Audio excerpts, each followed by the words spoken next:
আপনাদের কাছে আমার একটা উদাহরণ আহ্বান, জুলাই আগস্টের ছাত্র জনতার আন্দোলনে যারা নিহত হয়েছে তারা দিয়েছে নতুন বাংলাদেশ, নতুন সূর্য, নতুন প্রত্যয়, নতুন বাংলাদেশ, গণতান্ত্রিক বাংলাদেশ। সেই বাংলাদেশের গঠনকে আমরা প্রাথমিক পর্যায়ে গিয়েছি। ইতিমধ্যেই কথা এসেছে সংস্কার সংস্কার সংস্কার। সংস্কার কাকে বলবেন? সংস্কার কি একদিনই হয়? সংস্কার একটি চলমান প্রক্রিয়া, সেজন্য আপনারা ক্ষমতায় থাকবেন, সেটার জন্য ছাত্র জনতাকে রাজপথে আন্দোলন করে নেয়। প্রিয় বন্ধুরা, আমরা চাই একটি গণতান্ত্রিক সরকার। সেই সরকারের জন্য আমার নেতা জনাব তারেক রহমান দীর্ঘ 17 বছর শুধু লন্ডন থেকে আন্দোলন করেছিলেন একটি গণতান্ত্রিক সরকার, ভোটের অধিকার ফিরিয়ে আনার সরকার। আমি কিন্তু ধানের শীষের ভোট চাই না। ধানের শীষের ভোটের সকলেই ধানের শীষের লোক সকলেই আছেন, সকলেই ধানের শীষের সমর্থক। ইসলামের কিছু আছেন, জামাত ইসলামে কিছু আছেন। আমি ধানের শীষের ভোট চাই না। আমার নেতা বলেছে আমরা আপনাদের জনগণের হৃদয়ে অবস্থান করতে চাই।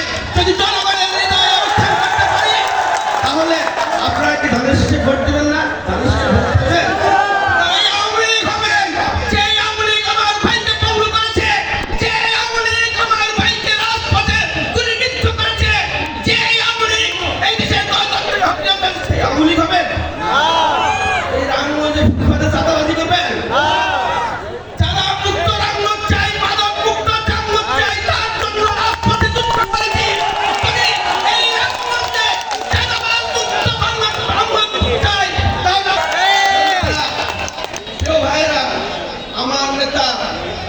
জনাব তারেক রহমান একটি দফা দিয়েছে, অ্যাপ্রিসিয়েট করেছেন, সাংবাদিক ভাইরাও অ্যাপ্রিসিয়েট করেছে। পঞ্চম দফাটি হলো এক ব্যক্তি দুইবারের বেশি প্রধানমন্ত্রী থাকতে পারবেন না। তারেক রহমানের যে দুর্দশা। পাশাপাশি 23 নম্বর দফাটি আমাদের যুবক ভাইদের জন্য, 24 নম্বর দফাটি নারী সমাজের জন্য।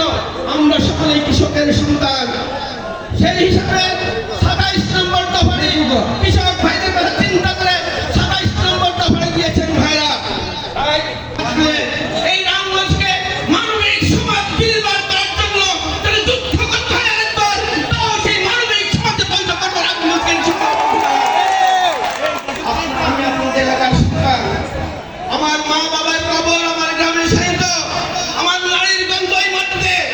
যদি আপনাদের কোনো উপকার আসতে পারি এটা ধন্য মনে করবো। রামগঞ্জের জনগণ ধন্যবাদ, ধন্যবাদ।